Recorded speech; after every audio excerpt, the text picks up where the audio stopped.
बेहदची परम महाशांती. बापूजींच्या मराठी यूट्यूब चॅनलमध्ये आपल्या सर्वांचे सहर्ष स्वागत आहे. श्रोते हो, आपण एक सिरीज सुरू केली आहे की 2026-2027 मध्ये भारतामध्ये काय होईल, भारत वाचेल का? त्याचाच आज आपण भाग 3 बघणार आहोत आणि शीर्षक आहे 40 कलेचे एलियन्स सूर्यामध्ये प्रवेश करून निरीक्षण करत आहेत का? याबाबतचा अनंत भैया आणि बापूजी यांच्यामधील प्रश्नोत्तर संवाद आज आपण ऐकूयात. अनंत भैया म्हणतात, परमशांती बापूजी, एलियन्स बद्दल आपल्याला कधीपासून हे माहीत पडले की हे लोक असं काही करू इच्छित आहेत? बापूजी म्हणाले, थोडे दिवस पहिले जेव्हा मी खूप निरीक्षण केले तेव्हा. अनंत भैया म्हणतात, मी आपला पहिला व्हिडिओ 2016 मध्ये बनवला होता. बापूजी म्हणतात, परंतु त्या व्हिडिओच्या पहिल्यांदा जास्त काही सांगितलेले नाही. मी थोडेफारच पाहिले होते. परंतु आता 4-5 दिवसांमध्ये मी खूप निरीक्षण केले. अनंत भैया म्हणतात, हो, आपला एक व्हिडिओ होता की त्यात आपण म्हणाला होतात की सूर्यामध्ये या लोकांनी प्रवेश केला आहे. बापूजी म्हणाले, हो. तर यामध्ये एक एलियन्सचा ग्रुप होता. ते 40 कलेवाले एलियन्स आहेत. ते ग्रेट ग्रेट ग्रेट ग्रेट युनिव्हर्समधून, मल्टिव्हर्समधून सूर्यामध्ये काय होत आहे याचे निरीक्षण करण्यासाठी गेले होते. कारण हे सूर्यामध्ये प्रवेश करून काल अग्नी निर्माण करून 40 कलेची काल अग्नी निर्माण करून सर्व काही विनाश करू इच्छित आहेत. अनंत भैया विचारतात, बापूजी आपल्याला काय वाटते, हे होईल? बापूजी म्हणतात, अंतिम वेळेला हे करतील, आत्ता नाही करणार. आता तर त्यांचे निरीक्षण चालू आहे.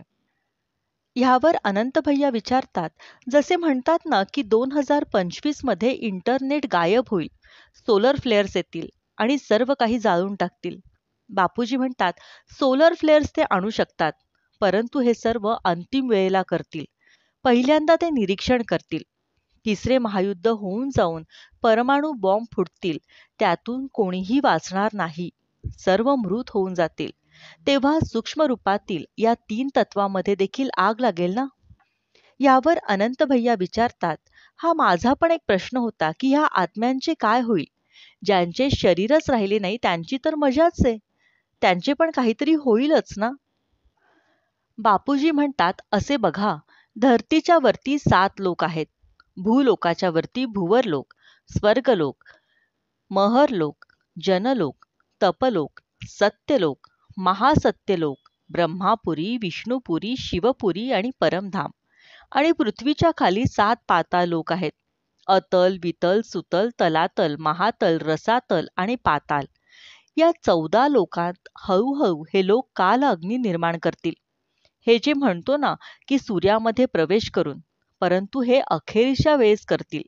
त्यांचा प्लॅन आहे की शेवटी सूर्यामध्ये प्रवेश करणे. जसे असते ना, महाकाल प्रलयात धरतीवर कल्पप्रलय, महाकल्पप्रलय होत असतो ना. अर्धप्रलय, प्रलय, कल्पप्रलय, महाकल्पप्रलयामध्ये सुद्धा परब्रह्म परमेश्वर निर्गुण निराकार जो शिव असतो, तो सूर्यामध्ये प्रवेश करून काल अग्नी निर्माण करून समस्त ब्रह्मांडांना जाळून भस्म करत असतो. आणि अशा प्रकारे महाशिव महाकाल बनून अनंत कोटी ब्रह्मांडांना जाऊन भस्म करून त्यांच्या रोमारोमामध्ये सामावून घेत असतो. तर अशा प्रकारे अखेरीस ते काल अग्नी निर्माण करतील. अनंत भैया विचारतात, बापूजी, आत्मज्ञान या आत्म्यांना कशी आणि काय मदत करेल? बापूजी म्हणतात, आता हेल्प करणाऱ्यांची कोणतीही भूमिका नाही. यावर अनंत भैया विचारतात, मग आत्मज्ञानी आत्म्यांचे काय होईल? बापूजी म्हणतात, या आत्मज्ञानी आत्म्यांचे तर बघा, आपोआपच ते आत्मे वाचणार आहेत ना. शरीर तर वाचणार नाही, कोणाचेही शरीर वाचणार नाही. कोणीही मनुष्य शरीरामध्ये वाचले जाणार नाहीत, केवळ आत्मे वाचतील. अनंत भैया म्हणतात, ज्ञानी आत्म्यांचे सुद्धा सूक्ष्म शरीर नष्ट होईल का? बापूजी म्हणतात, कोणीही, मग ते ज्ञानी असो अज्ञानी असो, कुणाचेही शरीर वाचणार नाही. सर्वांचे शरीर नष्ट होईल, सूक्ष्म शरीर देखील वाचणार नाही. ज्ञानी आत्म्यांचे सुद्धा सूक्ष्म शरीर, कारण शरीर, महाकारण शरीर सर्व नष्ट होऊन जातील. फक्त आत्मे वाचतील. आत्मा म्हणजे एक निराकारी, जे पॉवरफुल आत्मे असतील ते वाचतील. परंतु काय आहे, मृत्यूपूर्वी जे आत्मज्ञानी आहेत ना, त्यांना बेहदच्या परमपित्याची हेल्पलाईन मिळेल. त्यांना 200 कलेची परम लाईट मिळेल. त्यांचा आभामंडळ 200 कलेचा होईल. म्हणून त्यांना कालअग्नी असो की परमाणू बॉम्ब फुटोत, धर्तीवरील कोणतेही दुःखाची जाणीव त्यांना राहणार नाही. ही आत्म्याची गोष्ट आहे ना. जे 200 कलेच्या पॉवरचा आभा त्यांच्या आसपास आभामंडळ तयार होईल, तर त्यांना 6 फुटाचा आभा मिळेल. तर त्यांना त्यांच्या 200 कलेच्या पॉवरमध्ये जे कोणी दुसरे त्यांचे स्मरण करतील, बेहदच्या परमपित्याला ज्ञानाने जाणून मानून जे त्यांचे स्मरण करतील, त्यांना हे 200 कलेच्या पॉवरचा आभामंडळ मिळेल. तर त्यांच्या आत्म्यांना दुःख होणार नाही. तसे तर दुःख मनच भोगत असते. मनाच्या कारणानेच आत्मा भोगत असतो. पहिले मनामध्ये दुःख, दर्द, सुखदुःख येत असते. तर मग मनच विलीन होऊन जाईल.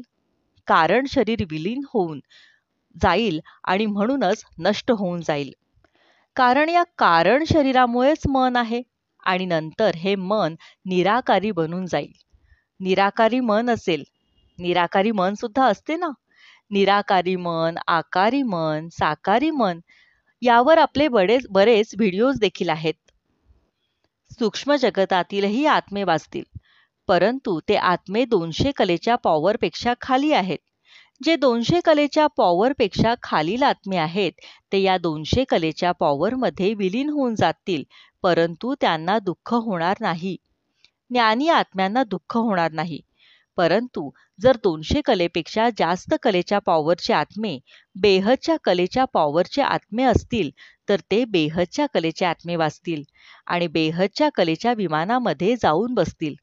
जर त्यांना दुसऱ्या आत्म्यांना हेल्प करायची असेल, तर त्यांचे घर बेहदच्या कलेचे परम लाईटचे बनेल.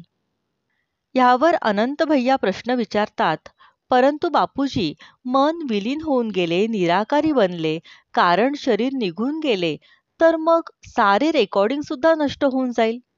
तर हे कसे काय हेल्प करतील? त्यांचे तर कोणी आपले परके राहणारच नाहीत. यावर बापूजी उत्तर देतात, जे कोणी सूक्ष्म शरीरामध्ये तळमळणारे आत्मे असतील ना, जर त्यांचे परमलाईटचे घर आहे, परमलाईटचे 200 कलेच्या पॉवरचे जे घर आहे, ज्यांना वरदान दिलेले आहे त्यांना तर ते मिळणारच. त्यांच्या आसपास असणाऱ्या तळमळणाऱ्या आत्म्यांना हे परमशांतीचे व्हायब्रेशन स्पर्श करतील ना, तेथून परमशांतीचे व्हायब्रेशन जातील. तर अतिशय तडफडणारे आत्मे त्यांच्या घरी येतील. तर ते एकदम शांत होतील, तृप्त होतील आणि शांत होऊन त्यांचा आत्मा त्यांच्यामध्ये विलीन होऊन जाईल. त्यांचे सूक्ष्म शरीर, आत्मा सुद्धा विलीन होऊन जाईल. सर्व काही विलीन होऊन जाईल. 200 कलेपेक्षा जास्त पॉवरफुल आत्मे कित्येक दूरवरून आलेले आहेत. अनंत भैया म्हणतात, बेहदचे आत्मे तर वरील जास्त पॉवरवाले आहेत ना. बापूजी म्हणतात, आत्म्यात बेहदची कला आहे, तर ते बेहदच्या कलेच्या ब्रह्मांडातून आलेले आहे. हे मी सांगितलेच आहे ना. 21 पिढी, 101 पिढी, 1001 पिढीवरून देखील काही आत्मे आपल्या मल्टिवर्समध्ये आले आहेत. ते आता मनुष्य रूपामध्ये आहेत. ते सुद्धा तिथे येऊन परमशांतीचा अनुभव करतील. 200 कलेपेक्षा खालील पॉवरवाले आत्मे परम लाईटमध्ये विलीन होऊन जातील. अनंत भैया विचारतात, मग बापूजी, त्यावेळेस आपल्या ब्रह्मांडाचे शिव, महाशिव, परम महाशिव या परम परम महाशिव असतील का? बापूजी म्हणतात, शिव, महाशिव, परम महाशिव तर जे आपल्या महाब्रह्मांडातील 100 कलेच्या काल अग्नीमध्ये जळून जातील ना.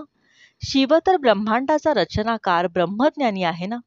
जे ब्रह्मज्ञान मी ब्रह्मज्ञान या व्हिडिओमध्ये सांगितले आहे.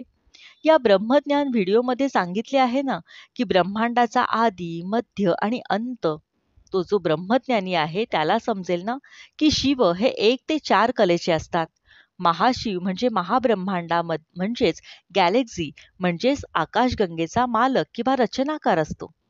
अनंत भैया म्हणतात, त्यासाठी मी सर्वांना सांगू इच्छितो, की आमचा एक व्हिडिओ आहे 7 सिक्रेट ऑफ शिवा.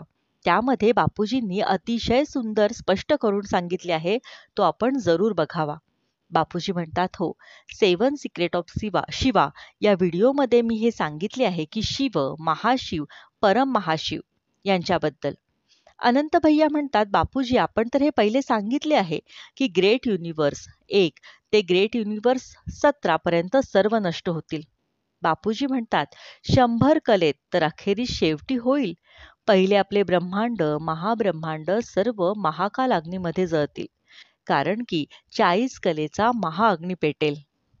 अनंत भैया विचारतात, म्हणजे बापूजी आपल्या ब्रह्मांडात जे होईल ते दुसऱ्या ब्रह्मांडात नंतर होईल की आपल्याबरोबरच होईल? बापूजी म्हणतात, ताबडतोब एकदम सगळीकडे पसरेल. अनंत भैया म्हणतात, युनिव्हर्समध्ये, गॅलेक्सी, सोलर सिस्टीममध्ये सुद्धा सर्व ठिकाणी एकाच वेळेस. बापूजी म्हणतात, सोलर सिस्टीम म्हणजे ब्रह्मांडात सुद्धा महाब्रह्मांड, परम महाब्रह्मांडात एकाच वेळेस 40 कलेपर्यंतचा अग्नी पसरला जाईल. अनंत भैया विचारतात, मग आपल्या ब्रह्मांडातील 33 कोटी देवी देवतांचे काय?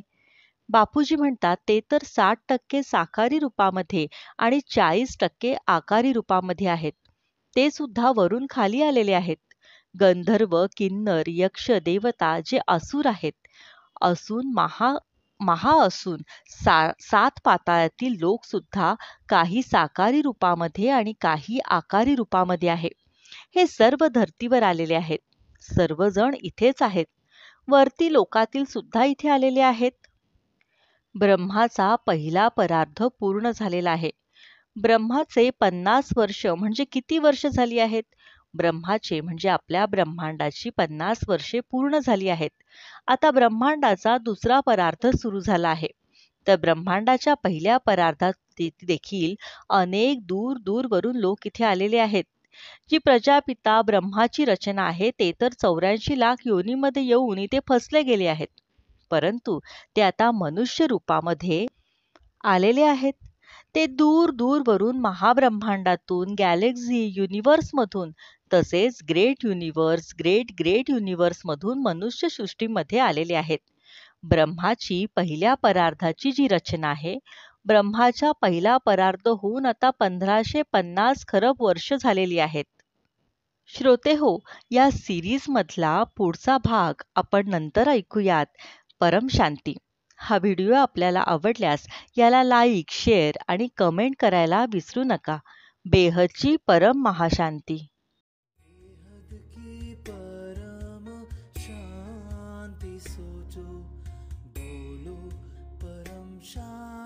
Join us daily for our morning live meditation, Monday to Saturday, 5:30 to 6:30 a.m. Join us daily for live meditation, 10 p.m. to 11 p.m. on YouTube Live. Subscribe now. Website www.paramshanti.org. Email us anand@paramshanti.org. Like, share, subscribe. Join today.